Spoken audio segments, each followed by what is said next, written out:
Okay, we are live. It seems that we do have the microphone working, which is all very, very good. That's a loud sound. That's unfortunate. But outside of that, I'm going to go ahead and just get started. So, hello, ladies and gentlemen of Vanderbilt, and welcome to Terrier Talk Season 2, Episode 17. Kind of an interesting week for Vanderbilt. You don't see a guest here, of course. I'm at my house, not at the studio, because it's exam week. Hello, Tate's mom. Hello, and thank you for coming on the show and interacting. I mean, of course. So, no guest this week, and that's because it's exam week. Trying to get someone to come on makes all the process for the show go longer. So, trying to study for exams instead. Don't want to get someone else to have to get into that right now. I don't know what the status of that will be in the future, unfortunately. But all I know is right now I don't have a guest. I'll try to see if I can get one on in the coming weeks. I also don't know what the exact schedule will be regarding the Christmas break. If there will still be episodes going on, if there won't be, if I'll take a small break, like a 1 week or 2 week break. There are, I think, still some like basketball and soccer games going on throughout the week, throughout Christmas break, depending on the sport. But we'll talk about that maybe next week after exams and in that thing. So, in regards to this week and the results for this week, not very many different things to talk about. A lot of results, but no real big games. The main event from last week, the Edie White game, the girls' soccer game against Edie White, got canceled. So that leaves us with not that much stuff like big game to talk about. But we'll go ahead and get right into it with what we have, starting with boys soccer, which even if there isn't very much to talk about with these games, it's still very good to talk about because it was a great week for this boys soccer team. Beginning with a win against East Jefferson, 3-1, probably the best team that we played this week. Not an amazing team, but historically not a bad team in the slightest, and we did get the victory. Then we had some great wins against Booker T. Washington, Kenner Discovery, and then Sterlington, with a combined goal differential of plus 21 between those three games, which is very, very good. And that puts us at a record of 9-2-4 in the season, which is incredible. It's a great win. It's a great string of victories, and it's a great record. We're third in the power rankings right now, I think, or at least in some kind of power ranking I saw, in Division 2, which means we are right there in contention for state. We'll probably be a favorite going into district. We'll have, this is the makings of a great season and the beginnings of a great season for this boys soccer team with some great results for this week. You can't ask for a better week for boys soccer, even with the competition not being the stiffest competition we'll see this season. Still a great week for the boys soccer team. Boys basketball had a whopping 5 games this week. Very busy week for me. I had to go to all those games. But just going to go ahead and right into it. Not the same success that boys soccer did. We began with a game against Catholic New Iberia. And it's probably the game that I'm going to go the deepest into this week because it was a heartbreaking loss. So what happened? We go into the game and we have our worst quarter of basketball played that I have seen this entire season. And we've had a couple of rough spots this season. The first quarter against Terrebonne. We didn't have a great game against Shaw. But we ended the first quarter against the Catholic New Iberia team that is not that strong. They're not poorly coached, but they're not that great of a team. We ended the first quarter down 22-3. 19-point negative differential. A team that we beat last season in our own tournament. That also will come to our tournament, and we will play them again later on in the week. I'll talk about that in a little bit. Go down 22-3 against a pretty mediocre, not great team is a terrible start. We missed our first 11 shots of the game. There are just some points with this team where we just get really cold for a depressingly long stretch of time. And trying to battle back from that, even though we have 3 quarters to do so, is difficult. Now, I have to give the team a lot of credit for what happened in those next 3 quarters, because I feel like maybe in earlier versions of the season, maybe not this season, but maybe in seasons prior, would have just laid down and died at that point. Would have lost the game by 30 or 20, but wouldn't have tried to battle back and get back in the game and try to win this game. This team that we have right now did do that. Put in all the effort they could. They tried their best, and they became this close. They came this close to tying the game up or potentially even winning the game. We had 4 shots in the fourth quarter. We battle back. We go into halftime. Remember, we're down 19 at the end of the first quarter. We go into halftime only down 10. Then we end the third quarter only down by, I think, 8. And then we battle back, down by 8, down by 6, down by 4, down by 2, down by 1. Keep in mind, we hadn't had the lead the entire game outside of about 30 seconds, a free throw, like a 1-0 lead at the very beginning of the game.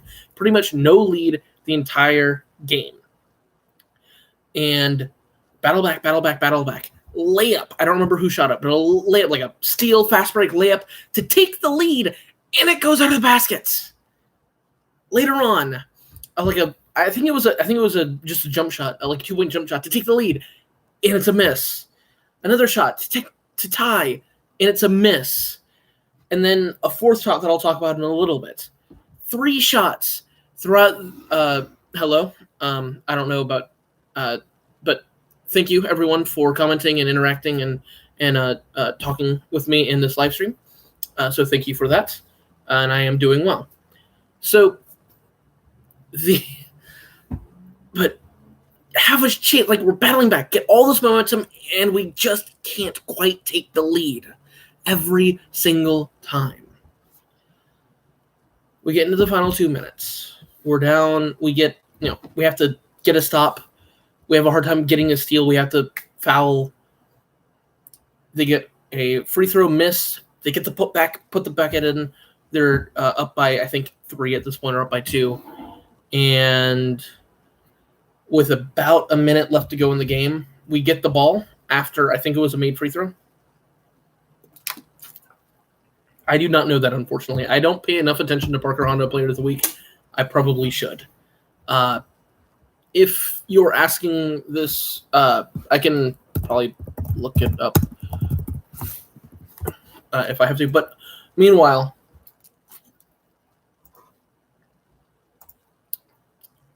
with about a minute left, Evan Frank is about to inbound the ball, and he takes a step before inbounding it, and they get the ball back. We had a pristine chance to go in and tie up, had momentum coming back, and we make that mistake. And it just, again, after missed shot to tie the game or take the lead, it just drains like all of the momentum and all the life out of the team. But in that final minute, we still battled back. And if they do end up hitting some free throws, we end up down 55-52 with about 10 seconds to go. Get a play, get an open shot from Caleb Calhoun with 1.4 seconds left to go in the game. Shot goes, and it goes in and out of the basket. It was in the basket. In and out of the basket. They get the rebound. We foul. They hit their free throws. We end up losing 57-52.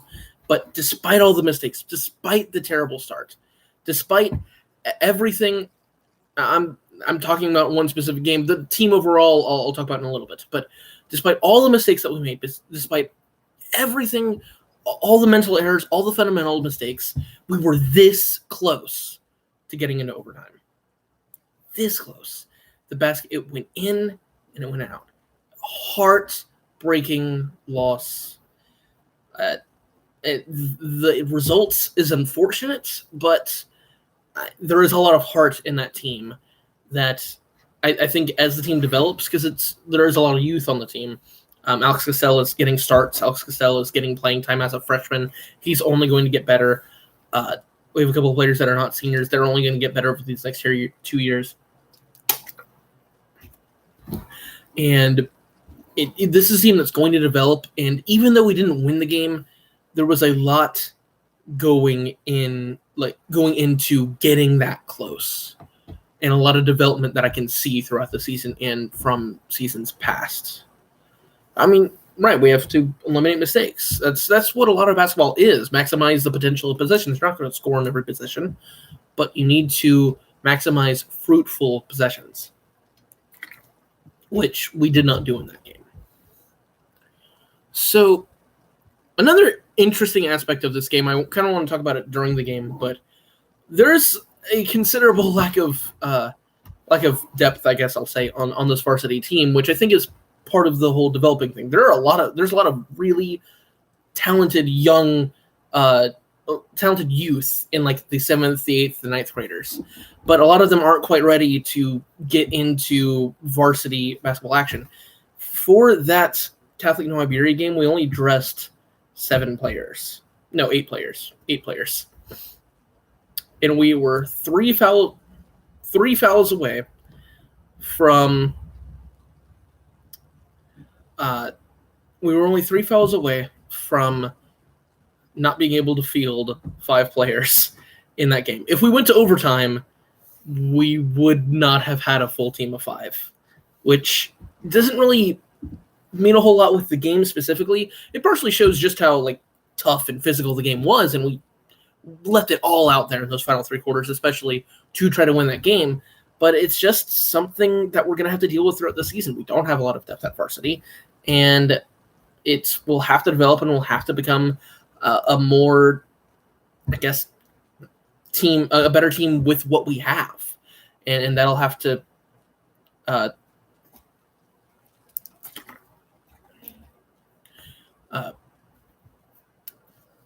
Is Tate a good player? I think he's solid. I think he is. I think he's developed a lot over the last season, a lot of skills, and he's had some varsity minutes this season. A lot of people talking about Tate. I know Tate's mother's in the crowd, but yeah, I think he's improved a lot. I don't know how ready he is for like big varsity minutes right this second, but he's developing skills and he's improving, which is really all we can ask for him. Excuse me. So that game, probably I don't know. Actually, yeah, I'm pretty sure I do know. Probably the best game this week, just in terms of entertainment value, how close the game was, how good the game was from a Vanderbilt team. But a heartbreaking loss, unfortunately. I don't know about his haircut. I'm not someone to criticize fashion. I don't know. But on to the rest of the week. The rest of the games aren't that much to talk about. We played at Rummel. Very good team. Their football team just won the state championship last week. Turns out they don't have that many football players that would play basketball anyway, so they were fine. They were 5-1 against a great schedule going into this game, and we were just kind of outmatched. It wasn't the Rummel team that I expected to watch. A couple, like the Rummel team who had Jamar Chase a couple of years ago and some like just great athletes that were going to run us out of the gym. That's not what happened. It was a Rummel team that was very well coached, like extremely well coached. 0 turnovers in the second quarter. Just a very well done, great shot selection, great rebounding, very well coached team that just was a little bit more developed than us at this point, and they were the better team, and that's all we can really say about it. I'm not going to worry about the names. I'm not going to worry about that.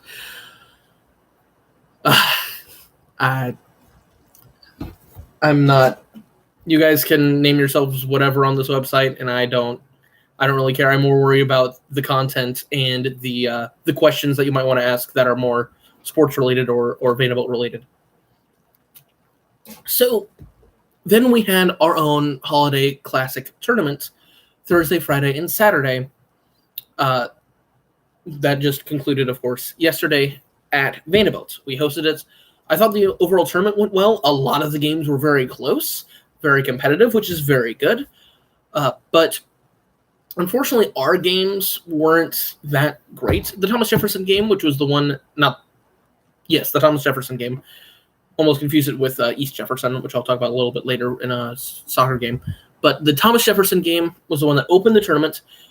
We had a lead early on in the game, which is kind of antithetical to how we've played throughout the season in general. We've usually come off to really slow starts and had to try to battle our way back into the game.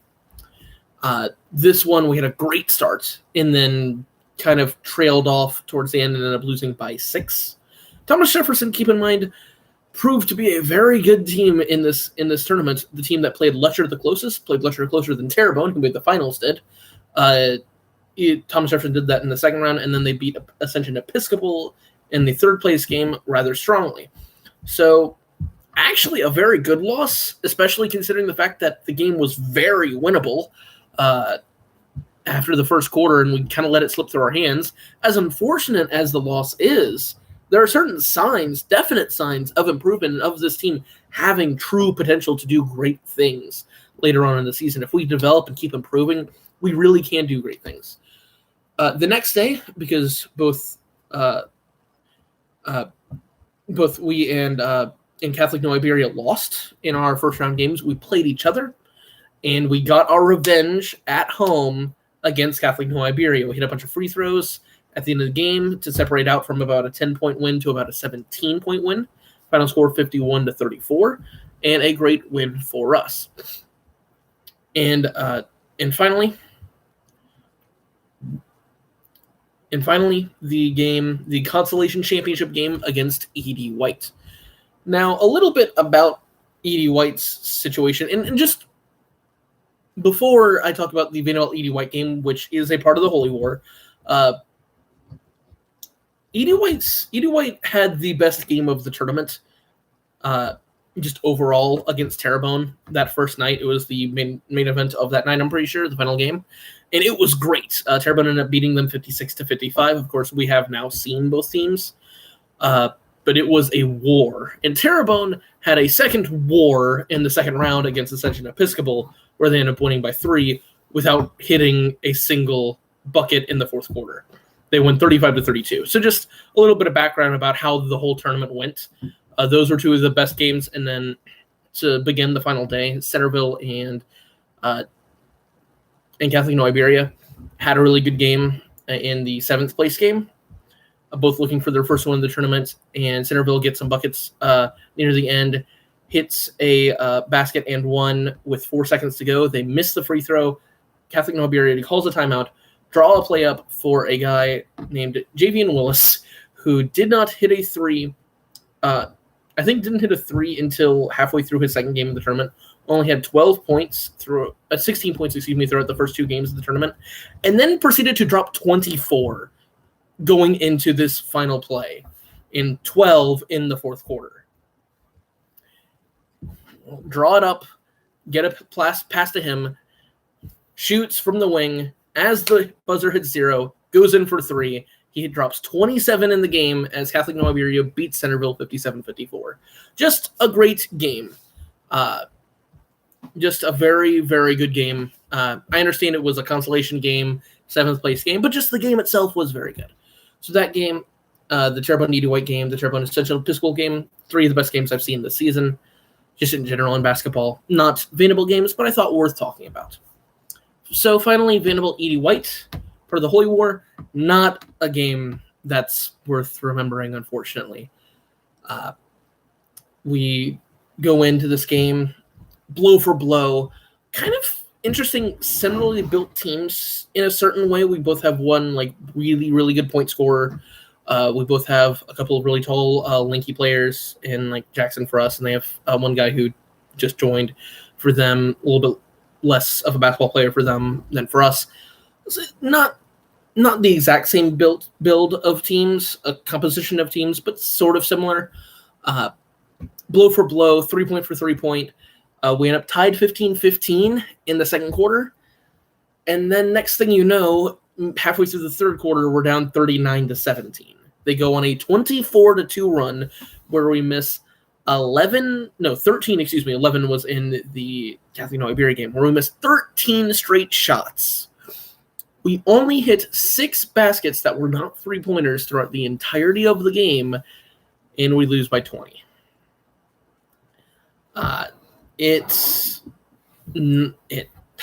that's not a game that I want to remember.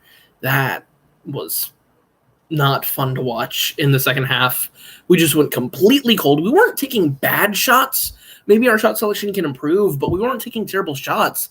But nothing was going in, and there's nothing you can do about that. It hurts to watch a game like that. Luckily, and I'll talk about this more in the preview for next week, we have a chance to play them our next game of the season on Thursday against ED White. So we have a chance to remedy this and maybe put this game out of our memory and replace it with a much better memory of a game. So not a great week for us. We went 1-4 this week. Not a strong week for boys basketball, but we have a chance to get back on track with one big game next week against ED White. Girls basketball had a couple of games, beginning with a home game against Destrehan on Tuesday. 56-40 win. Very good win against a team. I don't know how good Destrehan's basketball team is. I talked about this before. But I know their team in other programs is very strong. So, big program, big school that we get a victory against, which is very good. We then go to a tournament at Hahnville where I only know the results for 2 games against a team named Washington. Maybe it's Booker T. Washington. I'm not sure, but I don't really know. We end up losing that game 42-27, and then we play Hahnville, who we lose to 53-21. For a team that had a lot of momentum coming into this week, we seem to have lost it a lot. Who is their next game and where is it? I'll talk about that in the preview section. But I guess just a little thing right now. I assume you're talking about boys basketball. It's against ED White at Nichols, so an interesting neutral site game there. So, not a really weird week. I don't know if Hahnville and Washington are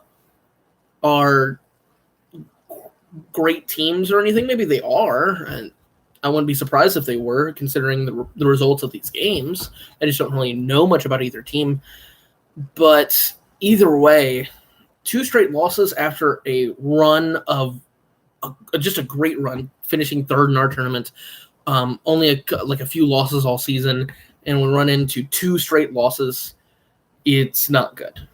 But just like the boys, the girls have a chance to remedy it with a big game this week against ED White, and I'll talk about that later on in the main event. Moving on to girls soccer. Girls, we went to Sacred Heart, beat them 4-0. No big surprise there. This girls soccer team is probably elite. Seemed like a serious contender for state. Sacred Heart isn't, so good win there. Not great competition though.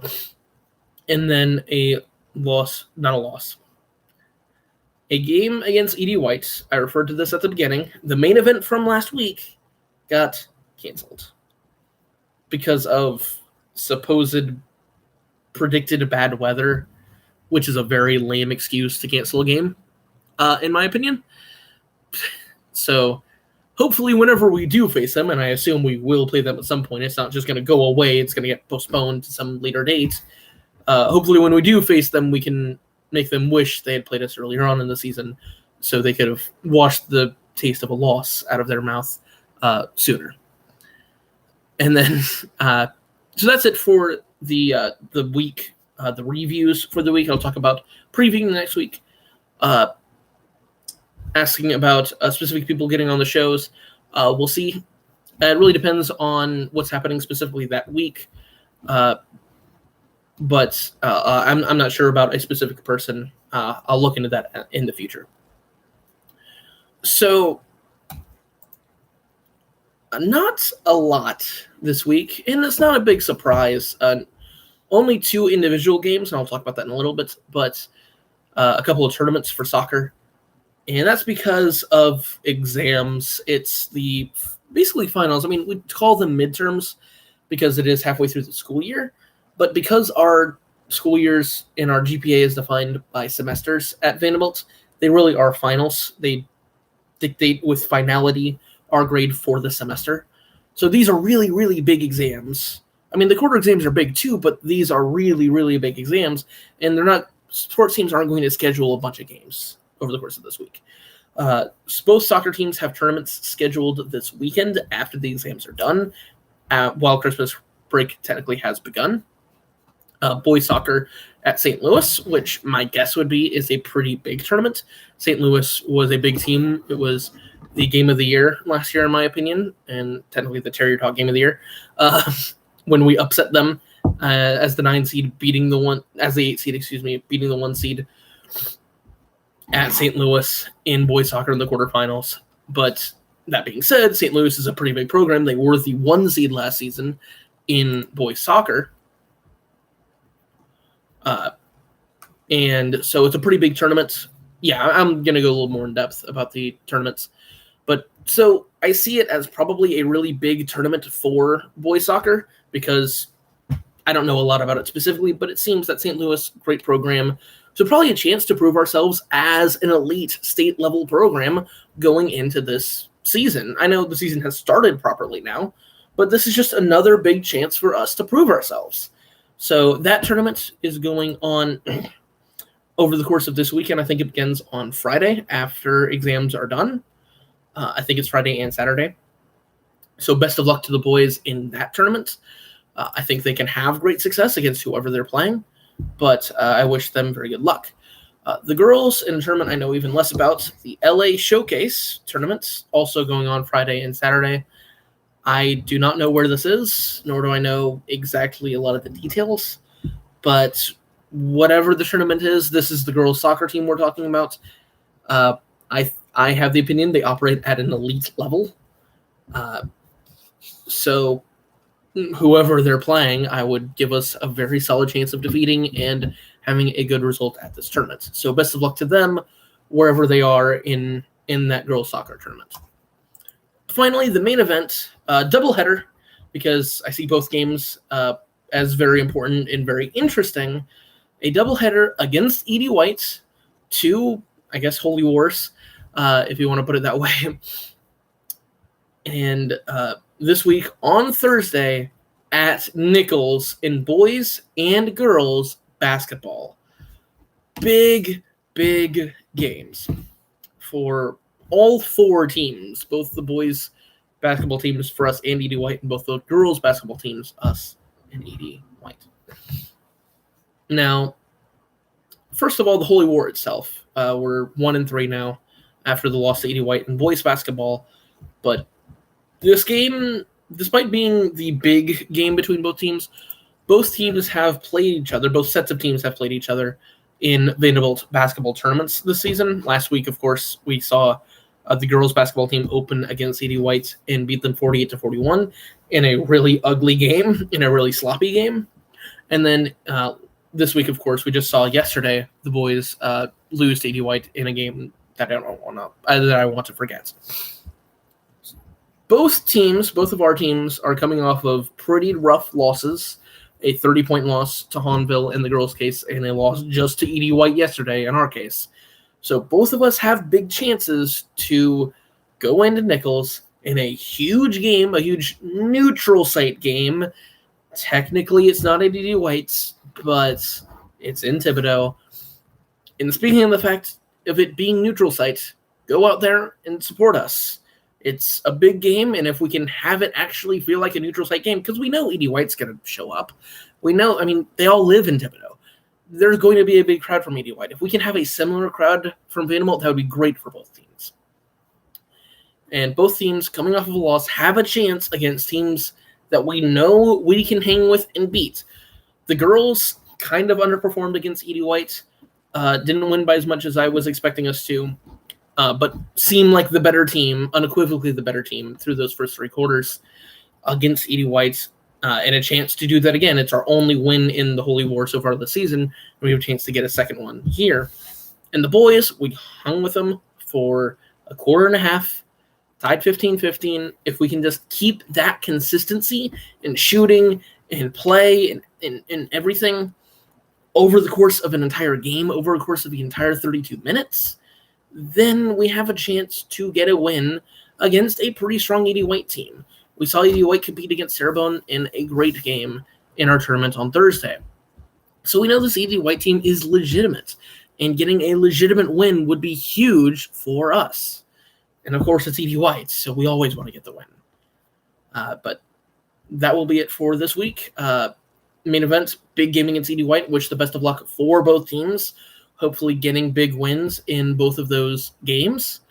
Hopefully we can improve our own record against Edie White throughout the season. But I hope everyone throughout this week enjoyed the episode.